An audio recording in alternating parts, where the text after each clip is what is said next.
Et bonjour tout le monde. Bonjour Andu. Alors, aujourd'hui, déjà on va afficher le navigateur parce qu'on va commencer par l'énoncé. Ça me paraît pas mal. On va parler de Chiton.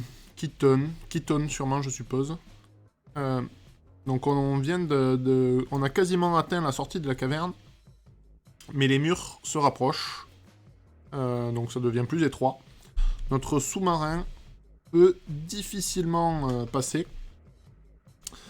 Cependant, le plus gros problème, c'est que les murs de la caverne sont couverts de chitons. Donc on va aller regarder ce que c'est. Hein. C'est des petites bestioles. Ça ressemble à ça, un chiton, ce qu'on a sur la partie droite. C'est des trucs qui se collent aux parois, si je dis pas de bêtises. Qui ont une coquille, visiblement, qui se colle aux parois. C'est joli dessous. Ça doit bien coller aux parois, ça. Ok. Et du coup, il vaudrait mieux pas taper dedans. Donc on veut éviter de taper contre les murs. La caverne est large, est grande, mais a un plafond super bas qui nous permet juste de nous déplacer en 2 dimensions. La forme de la caverne ressemble à un carré. Et un rapide scan de la densité de Kiton produit une map des niveaux de risque tout à travers la caverne. Du coup, là on a notre jeu d'exemple qu'on va aller copier et coller dans nos samples, on verra ça. Donc on part de la position en haut à gauche, on cherche à arriver en bas à droite, en minimisant le risque en fait, en minimisant la somme des cases où on va passer. Et on ne peut passer que sur des cases adjacentes, donc au bas gauche-droite, et pas les diagonales. C'est ça, hein. Lowest Total Risk, qui est la somme des cases dans lesquelles on passe. Et il faut pas compter la première case, celle où on démarre. Donc, quel est le plus petit risque total de n'importe quel chemin d'en haut à gauche à en bas à droite? Donc c'est du parcours de map assez classique. Ça me semble assez classique. Un petit aparté, j'ai un tout petit peu préparé l'exercice d'aujourd'hui. J'ai extrait 2 méthodes qu'on avait déjà fait ensemble. Une méthode qui me prend une liste de maps et qui me génère une map de point 2D avec la valeur entière pour chaque position. Et une autre qui me sort un stream de toutes les positions d'une map. Enfin, d'une liste de strings aussi. De la même façon, donc. À partir de notre input, en fait, on a facilement l'int map et toutes les positions. On l'avait déjà fait, aucun intérêt qu'on le refasse. Donc l'idée, j'ai factorisé ce code-là, et on va pouvoir le réutiliser facilement. Du coup, on va commencer par créer nos fichiers de ressources. On est jour 15, c'est ça? Oui. On va faire le sample. On y colle. Hop. On y colle les données d'exemple du jour. Je vais aller copier-coller mon puzzle input aussi. Ah, elle est costaud. Hop, new file, day 15. Et on colle dedans. On va voir combien de lignes il y a. 100. Donc c'est du 100 par 100, visiblement. Ça reste pas trop violent, ça va. Hop. Et du coup, on va aller copier nos samples classiques et nos templates, pardon. Template day 15. Comme toujours, on a juste nos 2 méthodes statiques et un main qui va lancer méthode 1 puis méthode 2 sur notre liste de lignes. Bonjour, alors je sais pas comment le dire. 6LV1 BLR, mais du coup ça doit être LV, peut-être. Sylvain. Ah bah oui, Sylvain. Suis-je bête? Bonjour Sylvain du coup.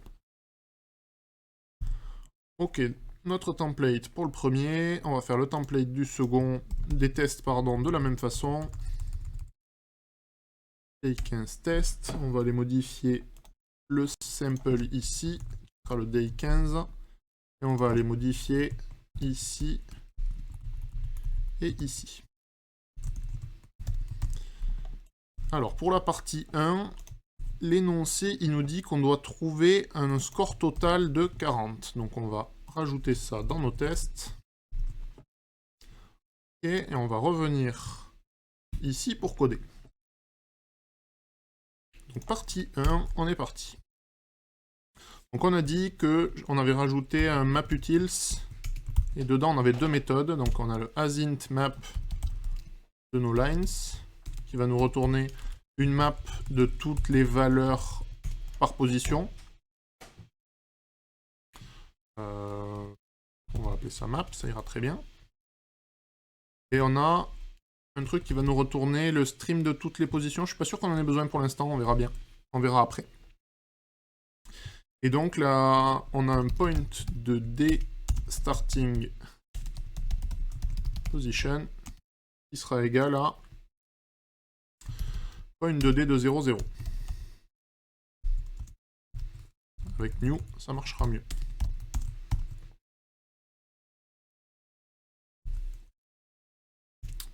Là, on a notre position de départ et on va vouloir, de proche en proche, aller visiter les positions voisines. Et trouver le plus court chemin. On va pas les générer toutes. Il y a pas mal d'algos qui existent pour faire ça. Je réfléchis à ce qu'on va faire. Je pense qu'à partir d'une position courante, on va aller voir les positions voisines.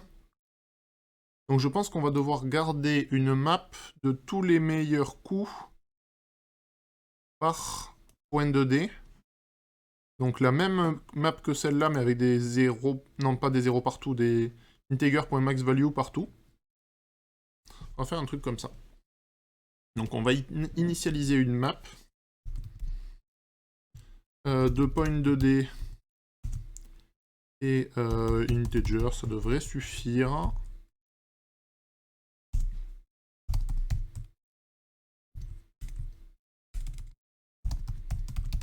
On va appeler ça bestMoves. On fait une nouvelle hmap et on va repasser sur nos maps utils, pardon. All positions, raté. De nos lines. Et for each, on fait des bourrins. Pour chaque P, on va aller mettre dans bestMoves integer.maxvalue, un truc comme ça. Donc en gros, j'initialise une map pour toutes les positions que je mets à integer.maxvalue pour toutes mes positions. Et du coup, dans mon algo, je vais aller voir les positions voisines, je vais aller updater les best moves et je vais les rajouter dans la liste des positions à explorer dans l'idée. Et on va faire ça avec une priority queue. Donc en gros, on va rajouter dans la liste des trucs à dépiler avec le coup le plus bas.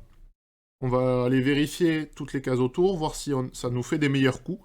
Si jamais on va les rajouter et les reparcourir à la suite, etc. Ça devrait être pas mal, je pense, en termes de perf.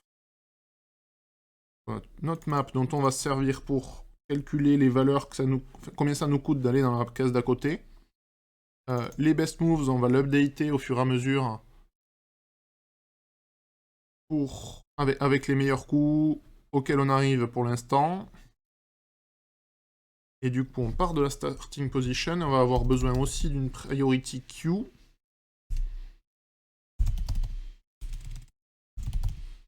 On va appeler queue égale new priority queue. Je sais plus comment ça marche les priority queue. Donc la capacité maximale, on s'en fiche, on l'a pas encore. Par contre, le comparator, il va pouvoir nous aider. Donc qu'est-ce qu'on va stocker là-dedans? Je pense que ça va être les points à explorer.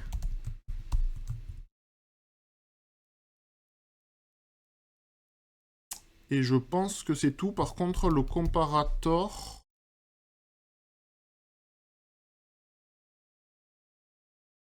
Je pense qu'il va falloir qu'on compare un truc un peu costaud.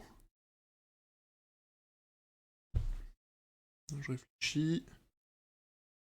Le key extractor devrait suffire.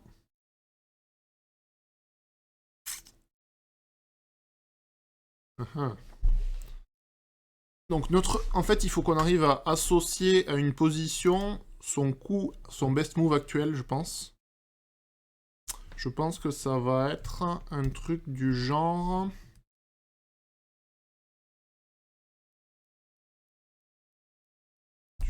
bestmoves.get 2.2.get. Et je sais pas si c'est ça qu'on veut ou si c'est la valeur inverse. On va voir. On va débugger ça pour être sûr, ça va être plus simple. Ok, dans la queue, je vais add ma starting position. Et tant que la queue sera pas vide,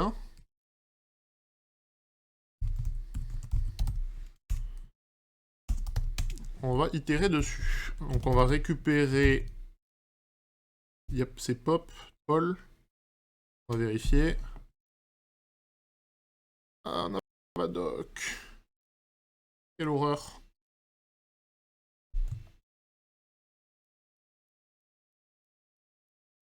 La priority queue. On a un top dedans? Non. On n'a pas de pop non plus. Ah, ensure the queue de 0. Ah, c'est Pic et Paul.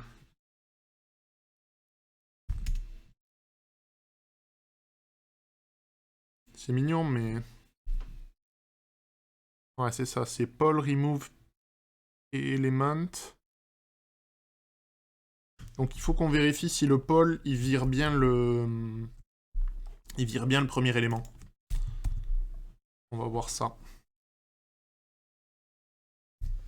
Donc, q.Paul, on est censé récupérer le head.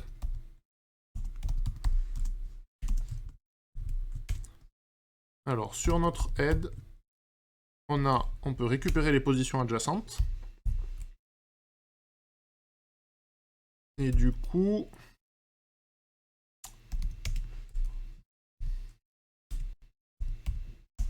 Pour chaque position adjacente, on va faire des trucs. Donc, on va avoir besoin de cette map pour récupérer la valeur courante. Mais celle-là, on s'en fiche. On va en avoir besoin pour les cases adjacentes. Donc, on va avoir un int adj value égale map.get de adj. Et c'est là qu'on va vérifier si adj value plus best moves.get de adj est strictement inférieur à bestmoves.get, non pardon, pas de adj ici, de head. Est-ce que c'est strictement inférieur à la valeur cible? Si c'est le cas, may not contain keys of type integer, c'est pas faux, c'est edge. Donc pour chaque case adjacente à la case que je suis en train de regarder, ah, il me manque un truc. Je le mets juste après, je vous explique. Je vais regarder les positions adjacentes, et pour chaque position adjacente, je vais voir si ajouter la valeur de la case destination, c'est mieux que le meilleur move actuel que j'ai. Donc c'est la valeur à la position courante plus la valeur de la case d'à côté sur laquelle je vais aller. Si c'est mieux que best move à cet endroit-là, alors je vais updater best move et je vais le rajouter dans ma queue, dans ma priority queue. Donc best moves.put.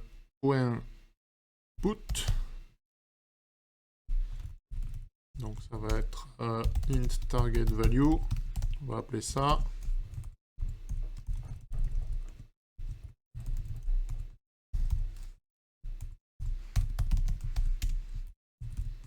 Donc on va mettre sur adj target value. Et ensuite, on va la rajouter dans notre queue de la case adjacente. Et ça, on le fait pour l'ensemble des 4 cases Il y a un truc qu'il va falloir qu'on gère. Par contre, c'est qu'il faut que ces positions appartiennent à la map. Donc je vais d'abord les filtrer. Et on va vérifier que P tel que map.containsKey de P. Non, pas du tout. Ok. Méthode référence, ça sera encore mieux. Donc je prends toutes les positions adjacentes, je vérifie qu'elles appartiennent bien à ma grille. Donc que je ne suis pas au-delà de 0,0 vers en haut à gauche, ni au-delà de la dernière case. Ok. Donc le truc qui me manquait, je disais qu'il m'en manquait un, c'est que la starting position, là, il faut que je l'initialise dans ma map, ici. Donc en gros, il faut que mes best moves input de starting position, donc je vais le descendre d'une case. Et je vais y mettre 0. Ça coûte 0 dans la position de départ. On va remonter un peu la position de départ. Pour avoir un truc un peu plus lisible. Ok. Donc là, je n'empile que si je trouve mieux. Et à la fin, en fait, je vais retourner le best moves .get de ma position la plus élevée. Donc ça va être... On va appeler ça final position si je l'ai appelé starting position. En Y, ça sera lines.size, si je dis pas de -1, pardon. Et en X, ça sera probablement lines.get de 0.length-1. Ça devrait être la final position. Donc le coin en bas à droite. Donc coin en haut à gauche, coin en bas à droite. On récupère la map avec les ints. On calcule on initialise les meilleurs mouvements à max value, sauf la starting position qu'on initialise à 0. On fait une priority queue dans laquelle on va rajouter les points qu'on veut aller parcourir et potentiellement en les comparant en fonction du best move.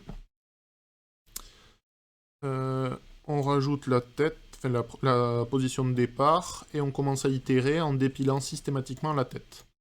Donc je suis pas du tout sûr de ce que j'ai fait, donc on va lancer les tests.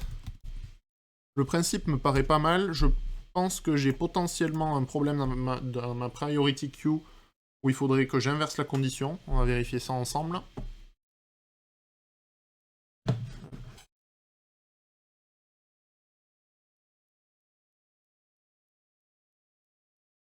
En même temps... Oula, ça marche direct? Pour de vrai? On va tester avec le cas... avec le main, hein, du coup. Si je lance mon main, qu'est-ce qui se passe? 487. On va tester. Je vous affiche le navigateur et on va aller essayer de soumettre ça. Oh, magique. Donc c'est bon, ma fonction de comparaison visiblement était bonne. Donc on peut continuer sur la partie 2. Donc maintenant qu'on sait comment trouver les chemins les moins risqués dans la caverne, on peut essayer de trouver notre chemin vers la sortie. La caverne en fait est 5 fois plus grande dans les deux dimensions que ce qu'on pensait. D'accord. La zone qu'on a scannée initialement est juste une tuile d'une zone 5 par 5 qui forme la map entière. Ok. Donc ça se répète vers la droite et vers le bas. À chaque fois que la tuile se répète à droite ou vers le bas, tous ces niveaux de risque sont de 1 plus élevé que dans la tuile immédiatement au-dessus ou à gauche. Cependant, les niveaux de risque au-dessus de 9 repassent à 1. Du coup, si notre map initiale avait certaines positions avec un niveau de risque de 8, du coup, cette même position sur chacune des 25 îles totales serait telle quelle. Ouais, c'est ça. Ça repasse à 1, mais après, ça, on a bien 2 et 3, et ainsi de suite. D'accord. Alors, chaque simple digit ci-dessus correspond à une position d'exemple avec une valeur de 8 sur la tuile en haut à gauche. Étant donné que la map entière est actuellement 5 fois plus grande dans les deux dimensions, cette position apparaît un total de 25 fois, une pour chaque tuile dupliquée. Ok.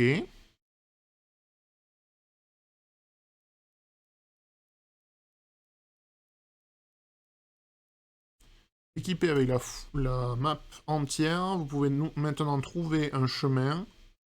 Ok. Ok. Donc en gros, je pense que notre algo va suffire. Dans le sens où je pense pas qu'on puisse faire plus optimisé que ce qu'on a fait. Et la taille de la map, je pense, va être suffisamment restreinte pour que on n'ait pas de problème de perf. Donc si je remonte le day 15, pardon, pas le test, que je voulais voir, c'était surtout le day 15 fichier là. On avait dit que c'était du 100 par 100, c'est ça? Donc là en fait on va avoir du 500 par 500. Et vu qu'on a un algo en N2, ça posera pas de problème. Pour moi, ça va pas poser de problème. Le seul truc qui va te poser problème, qui est un tout petit peu difficile, c'est de répliquer ça 5 par 5 et d'avoir une map avec tout ça. Ok, donc. C'est pas si difficile que ça en vrai. Donc on va prendre chaque ligne. Plus 1, plus 1. Donc il suffit de le faire dans un sens, puis dans l'autre, en théorie. Alors déjà, on va revenir dans les tests et on va rajouter notre cas de test, là. 315, sur le cas d'exemple. Ici, là. Et du coup, la part 2, ce qui va nous intéresser, c'est d'obtenir cette map. Alors, l'intérêt, l'avantage, c'est... Alors, la final position ne sera pas la même. La starting position, oui. Donc, soit je m'arrange pour régénérer une liste de strings des lines. C'est une option. Soit je m'arrange pour prendre la map. Et c'est probablement plus simple.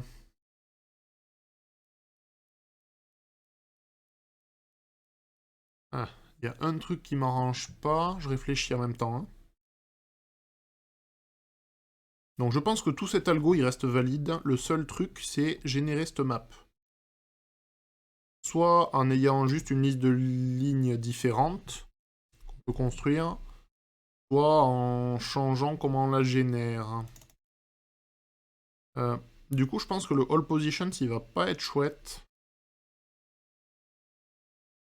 En fait, le problème, c'est que la génération de notre map, là, elle s'appuie sur le all positions. Là, j'ai un peu triché. Donc on va réfléchir à comment on fait.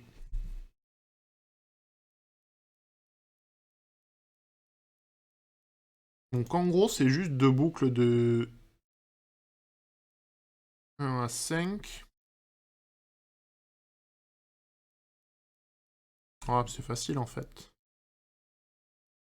On peut quand même garder cette map initialement itérer dessus et itérer sur les all positions et aller les rajouter comme des gros bourrins.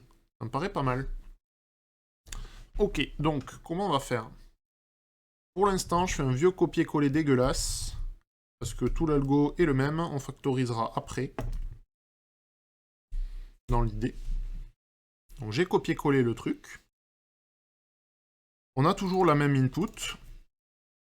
Par contre, on a toujours la même starting pose. La final position, il faudra qu'on la recalcule. Je sais pas aujourd'hui. Si, c'est facile en fait. C'est la même chose. Mais x 5. Je crois. Faut juste que je réfléchisse à l'index de fin, mais je pense que c'est...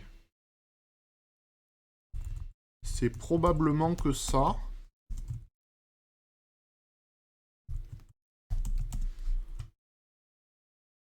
Donc mettons que j'ai une taille de 4. Le dernier index, c'était 3. Et là, ça va être 19. Donc 5 fois 4. 4 moins 1, oui c'est ça. Ça va être notre position finale.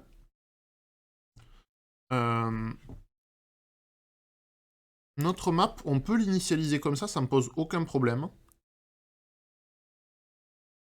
Ça, il va falloir qu'on triche un peu. En fait, plutôt que de faire un all positions, on va faire un map.set.stream. Qui normalement revient au même. On peut même faire un map.keyset.forEach directement, ce qui me va. On se fiche d'avoir du code dupliqué pour l'instant. Donc j'ai bien ma position de départ, j'ai bien ma position finale. J'initialise ma map à partir de mon truc classique. Sauf que ici, en fait, je vais faire un for...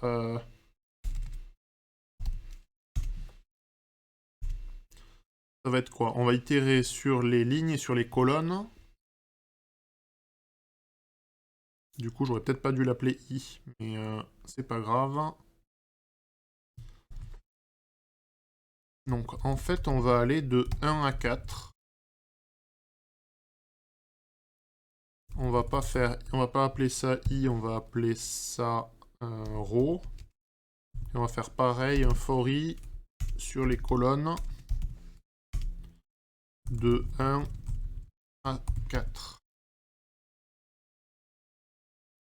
Ok. Et donc, on va itérer sur chacune des positions de la map. On va faire la même chose que ce qu'on a... Pardon. On pète de touche. Je vais faire la même chose que ce qu'on a juste en dessous, là. Pour chacune des positions, je vais aller calculer celle qu'il y a après.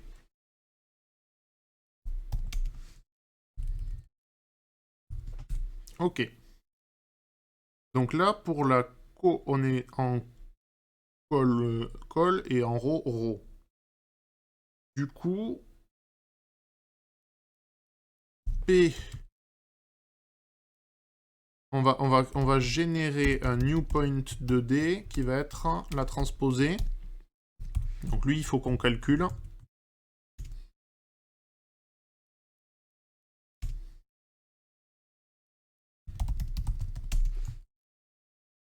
Donc dans l'idée, ça va être un truc genre row fois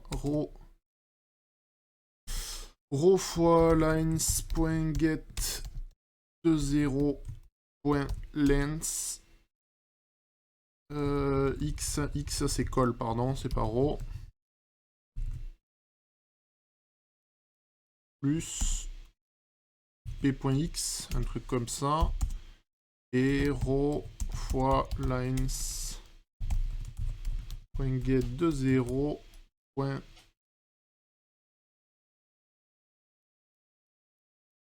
Lines.size. Alors c'est des carrés, je m'embête à faire comme si c'était un rectangle avec mes lines.get de 0.length, etc. On va faire ça un peu plus propre au début.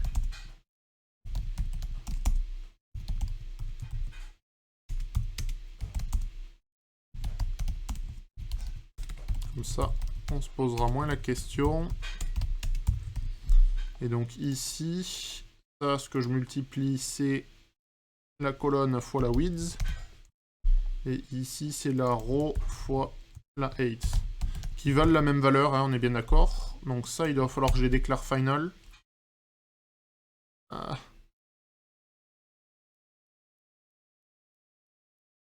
C'est horrible, c'est pénible. Pourquoi j'en ai besoin ici? Parce que je suis dans le for each.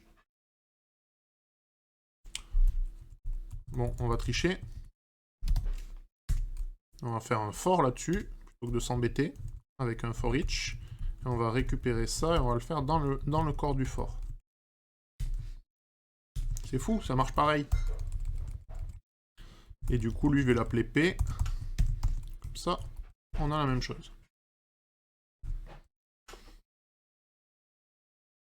Ok. Donc c'est call fois 8, width et row fois 8 pour le Y. Ça me paraît pas mal. Donc ça, c'est la nouvelle position.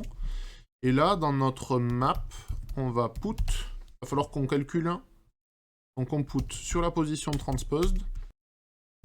Et on va mettre la new value. Ok, la nouvelle valeur, c'est quoi? C'est la map.get de P. Donc ça, c'est la valeur courante. On va y rajouter row et call. Je dis pas de bêtises. Et si jamais c'est supérieur à 8, si jamais c'est supérieur à 9, pardon, on va retrancher.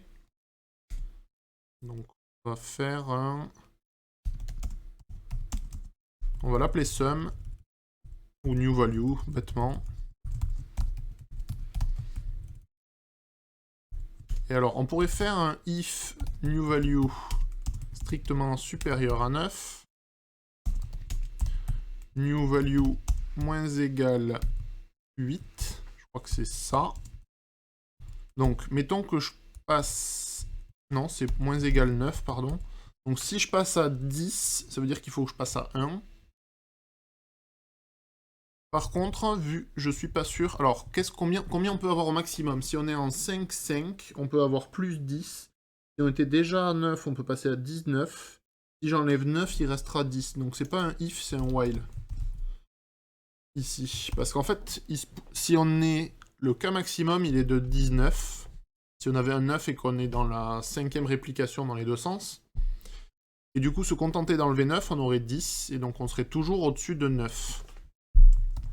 Ok. Donc, j'y remets ma new value dans la map. Donc, on a une map qui est énorme. Les best moves, plutôt que de le faire sur la liste des positions qui n'a plus de sens, on va le faire sur toutes les positions de la map. Ça, on est bon. Ça, c'est dupliqué, on s'en fiche. Et après, notre priority queue devrait marcher exactement de la même façon. Sauf... Non, c'est bon. Ça devrait être bon. On va tester.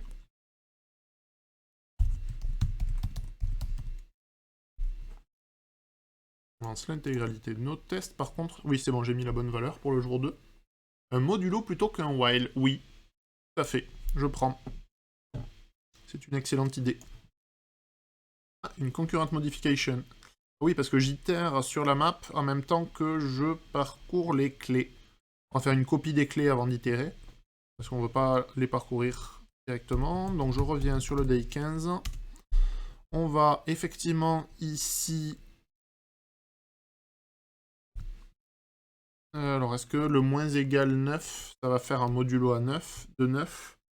Probablement pas, en fait. Et c'est pas un modulo 10 non plus. C'est un peu plus tordu qu'un modulo, je crois. Parce que le modulo 9, si j'ai 10, il va bien... Non, si c'est bon. Ouais, mais si j'ai 9, en cas de modulo 9, il va pas me retourner 9. Ça, je suis pas d'accord, Jean-Marie. Ouais, il faut ajuster en cas de modulo, ça on est d'accord. C'est un tout petit peu plus tordu. Et par contre, pour moi, il faut ajouter à la fois rho et col. Donc ça fait 9 plus 10, hein.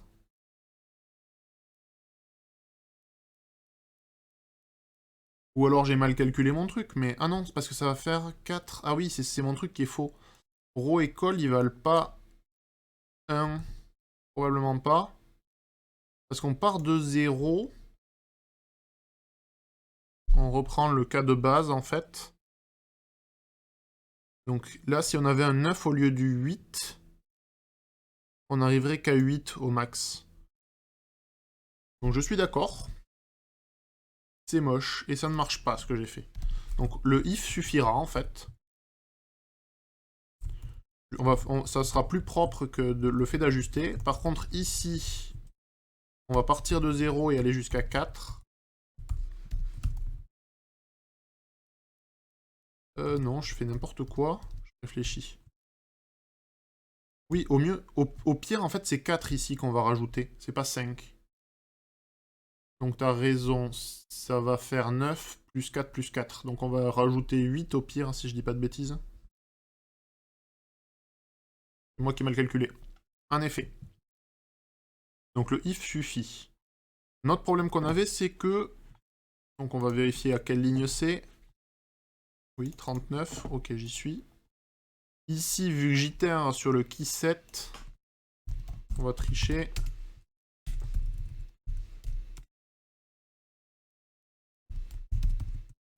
Ça devrait mieux se passer. Donc je fais une copie du key 7 au moment où je le parcours. Pour éviter de modifier la même collection en fait. Je veux juste parcourir la liste des positions de la truc initiale, pas celle que je rajoute au fur et à mesure. Et là on a une NPE.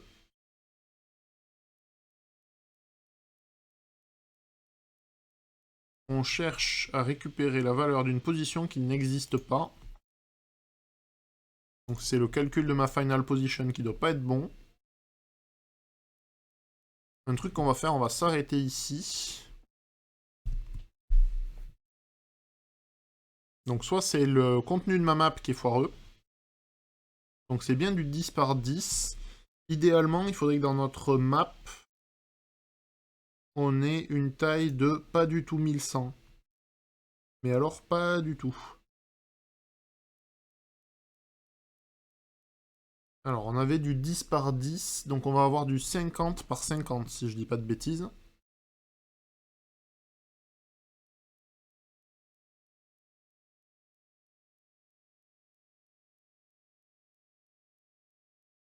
Pas 9 plus 4, c'est 9 plus 4 plus 4, je pense. Oui, si je dis pas de bêtises. Donc la final position paraît correcte. Donc ce qui va pas, c'est la génération de la map, parce qu'on n'a pas assez de valeur dedans. Et alors, pas du tout. On va jusqu'à 200 en X. Et pas logique non plus. Mais alors, pas du tout. On a des gros problèmes là-dessus. Ok, donc ce qu'on va faire... On va... Donc, le problème, il se situe avant le parcours de la map. Il se situe sur la génération de la map qu'on a ici. Donc, ce qu'on va faire, c'est qu'on va ici mettre un point d'arrêt conditionnel et on va mettre que ρ égale à 4 et que col égale à 4, qui est la dernière case. Donc si je relance mes tests, on va voir si la position transposée est bonne. Parce que normalement ça devrait être...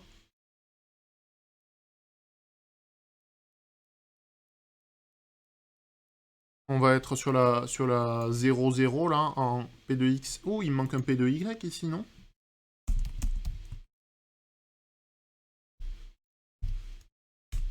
Ah oui, forcément.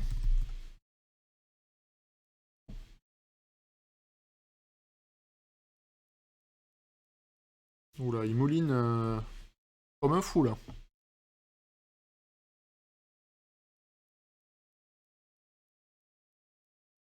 Je sais pas pourquoi d'ailleurs. C'est étonnant. Comme si j'avais fait une boucle infinie ou un truc bizarre. Ok. Et arrêté. Donc ça explique pourquoi j'avais que 1100 au lieu d'en avoir 2500. Donc, en fait, on va juste relancer sans le debug pour voir.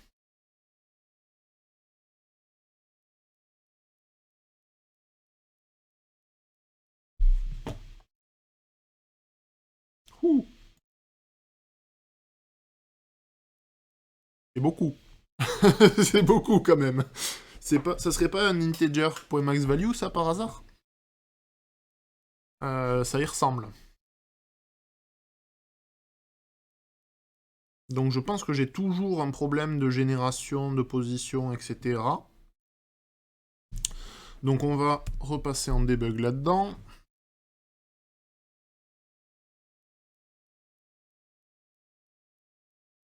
Je pense qu'on n'est pas très loin.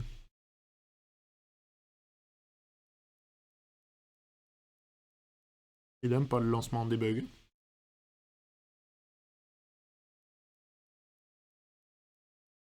Transposer. Call plus width. Call fois width P de X. Et O fois 8 plus P de Y. Ça me paraît cohérent quand même. Ah, il est complètement perdu le debugger.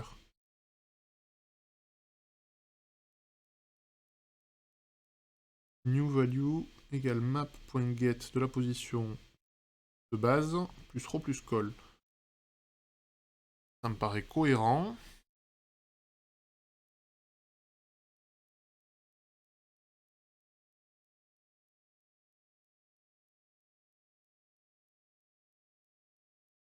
Ouais, non, il est complètement dans les vapes. Je vais enlever ce point d'arrêt conditionnel. On va essayer de s'arrêter juste au second. Enfin, juste à la fin, là. Je veux voir à quoi ressemble notre map. Non, une taille de 60 000, c'est absolument impossible, là. Qu'est-ce qui se passe?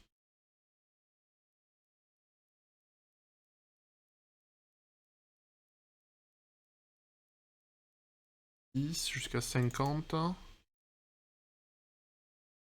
15.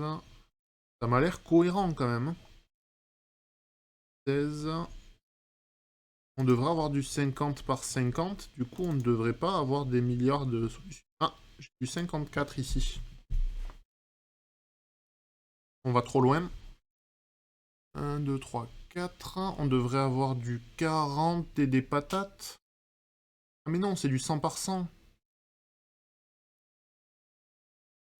Donc c'est du 500 par 500.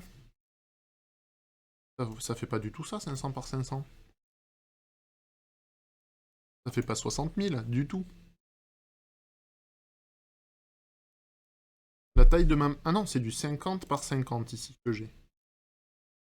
Pardon, c'est du 10 par 10, donc 50 par 50, donc je devrais avoir 2500 ici.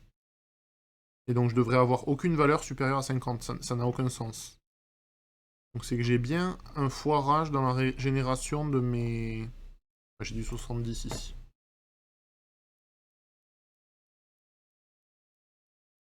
Dans la génération de mes positions cibles. Ou alors...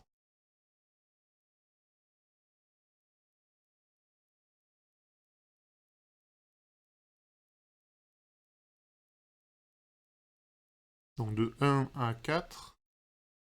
La difficulté pour moi était de calculer le chemin et non d'étendre la map. Pour toi, c'est plutôt l'inverse. Oui, clairement. Clairement, il n'y a pas photo. Mais là, c'est un truc bête, hein, je pense. Donc on va s'arrêter ici. On va faire quand même une condition et on veut que transposed.y soit strictement supérieur à 50. Le cas qui ne devrait pas arriver en fait.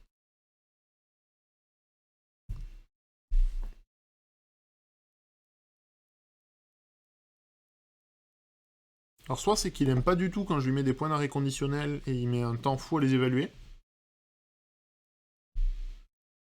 Ok. Donc là, notre transposé vaut 75,53 à col 1, row 2.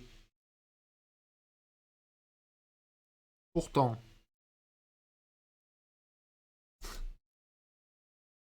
P vaut combien? Pourquoi P vaut 65,33? J'ai l'impression que le new H7 là, il fait pas le taf.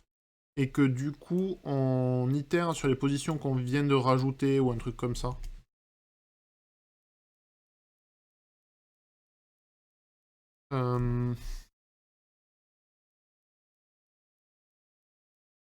Ah oui, parce qu'en fait, il faut que je le génère avant ce H7 là. Ok, j'ai compris. Ici, on va faire le new H7.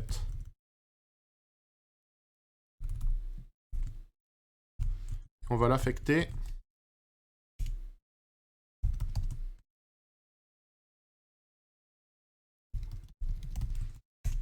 C'est pas un H7, c'est un 7, ça nous suffira. Et donc ici, c'est sur les base positions qu'on va vouloir itérer en fait. Et pas celles qu'on rajoute au fur et à mesure. Donc là, on ne devrait plus s'arrêter au point d'arrêt conditionnel.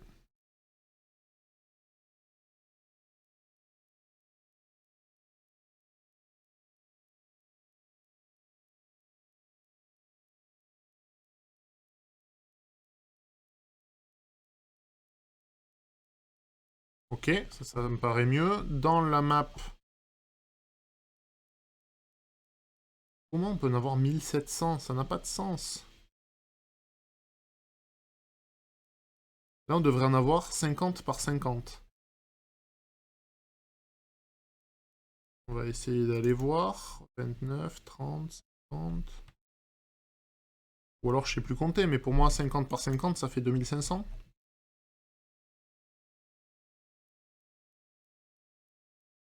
Et non pas 1700. J'essaie de voir jusqu'où ça va, mais... 22... 5...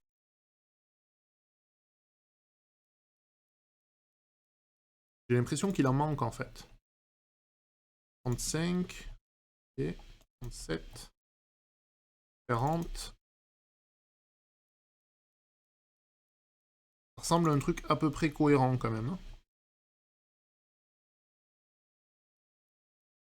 49, 49.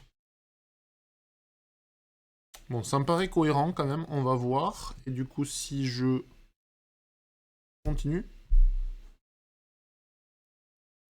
je vais le relancer en non debug, on va voir ce qu'il nous dit. Ok, donc la partie 2 est toujours pas bonne, et on arrive toujours... Donc il nous manque des cases en fait, hein, là. C'est une certitude.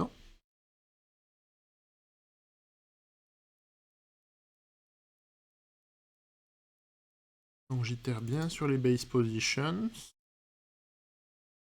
Et j'en rajoute 4 x 4, 1, 1.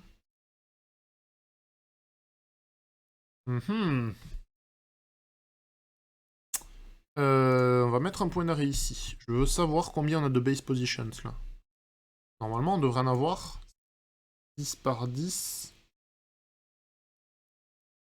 Donc 100. On est d'accord. Donc... Ah, mais...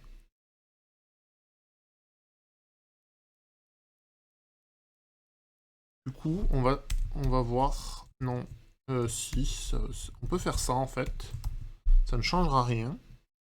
Donc de 0 à 4 et de 0 à 4, ça fait bien 16. Est-ce que j'oublie pas juste une itération en fait? Probablement que si. Hein.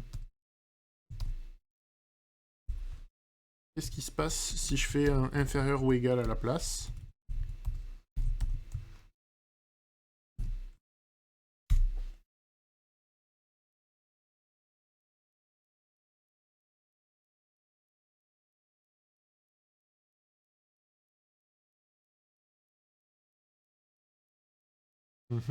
Alors j'ai toujours les mêmes trucs. Ici, ce qui m'intéresse en fait, c'est la taille de ma map.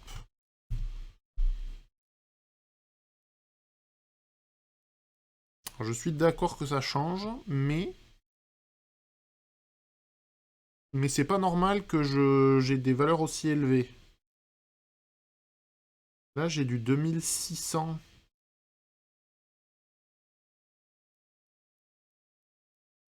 J'ai l'impression que je rajoute pas la première colonne et la première ligne, en fait.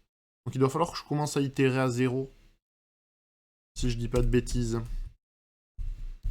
Dans tous les cas. Ouais, c'est ça. Je sais pas s'il faut le strictement inférieur ou pas ici. On va laisser comme ça.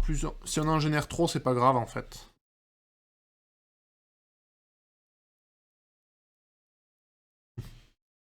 Bon, je vous laisse, bonne continuation. De mon côté, j'ai réussi mon parcours du note du day 12, je suis content. Et le day, je l'ai fait dans un script de traitement d'image avec réellement du pliage par miroir et translation de section de l'image. Ouais, ça fun, moins performant que ta solution de lundi, mais plus visuel. C'est sympa aussi, hein. Il n'y a pas une bonne solution, hein. Il y en a souvent plein. Il y en a d'ailleurs qui font des trucs super sympas et super graphiques, super visuels. Donc là, c'est que j'en génère trop, je pense. Et là, ça devrait marcher. Et du coup, j'ai dû introduire des cas qui facilitent en rajoutant des cases sur les côtés. Ok, là on est bon. C'était débile. C'était idiot de ma part de partir à 1 ici. Je sais pas pourquoi j'ai fait ça. Ça arrive. Ok, donc là on a une solution qui marche. Je pense que je peux facilement revenir dans les tests. Pas dans les tests. Dans le day 15, je peux le lancer.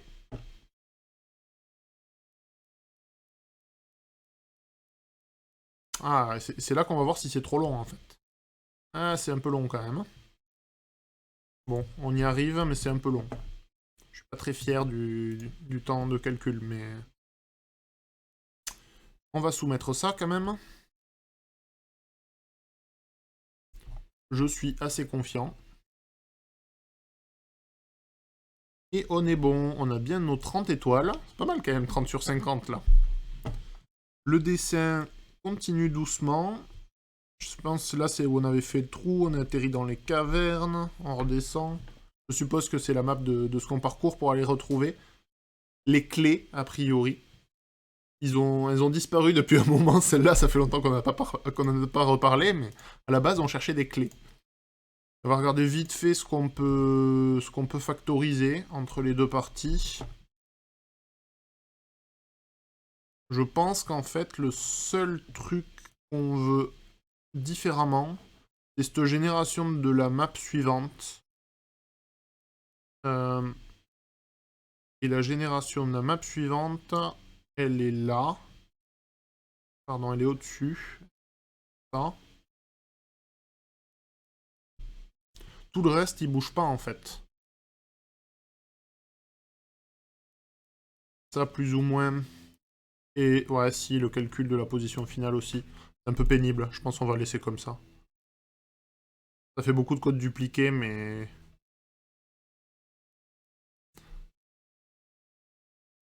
25 sur 50 pour moi, du coup. C'est pas mal, déjà.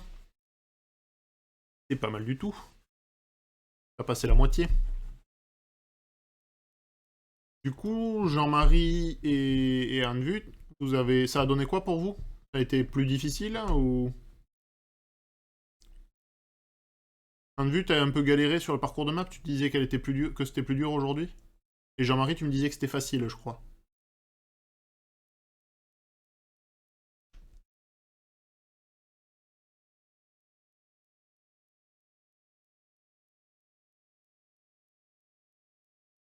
Bon, j'aime bien ma priority queue, par contre. Je pense que c'était absolument obligé. Ah oui, d'accord. D'ailleurs, c'est de la étoile que j'ai fait, du coup? Je crois. Je suis même pas sûr. C'est pas du... C'est pas un Dijkstra que j'ai fait? Je sais même plus. Ouais, c'est ça, hein, j'ai un Dijkstra, moi. Ouais, il n'y avait pas besoin. Du coup, vos solutions doivent être plus rapides, je suppose.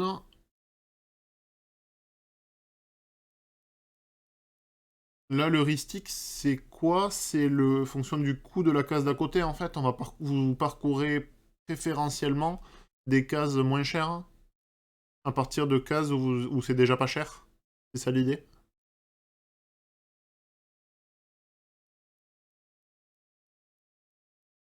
Je crois, hein, je veux pas... dire de bêtises, mais... Moi, j'ai fait un Dijkstra. Effectivement, c'est comme si je faisais un parcours de graphe, moi, de proche en proche. Et je mémorise les meilleures solutions que j'ai trouvées pour l'instant. Ma première solution prenait 6 secondes, mais c'est parce que ma queue était une bête liste et je faisais un sort. Avec une queue, je tombe en une priority queue, je tombe à 300 millisecondes. Ouais, moi le mien est un peu lent, comme vous avez pu le voir. Je pense que je dois être à 2 ou 3 secondes. Mais effectivement, c'est moins optimisé. Je parcours tout, en fait. Je trouve les meilleurs chemins pour toutes les positions de ma grille. En fait, je suis parti sur ça d'abord parce que j'ai intuité que la partie 2 risquait de faire un truc comme ça. On part de mais autant de temps que toi, pas optimisé avec Priority Queue. Ok. En fait, je suis parti là-dessus et pas sur du A étoile. Alors, d'une part, parce que j'ai jamais l'algo de tête pour le A étoile, alors que pour ça, c'est relativement logique. J'arrive à retrouver mes petits assez facilement. Et le A étoile, je l'ai pas du tout en tête. Il faudrait vraiment que je regarde sur Internet. Et j'avais peur qu'on... Enfin, peur. Disons que partir sur cette implémentation-là, qui me permettait d'avoir le meilleur coup, en fait, le meilleur chemin pour chacune des cases de ma grille, ça ouvrait plus de portes en fonction de ce qui était demandé en partie 2, en fait. Bon, je vais pas faire le A étoile là, je pense qu'on en reverra d'ici au 25 décembre. Des trucs qui reviennent assez régulièrement quand même. Mais j'ai bien aimé, c'était sympa.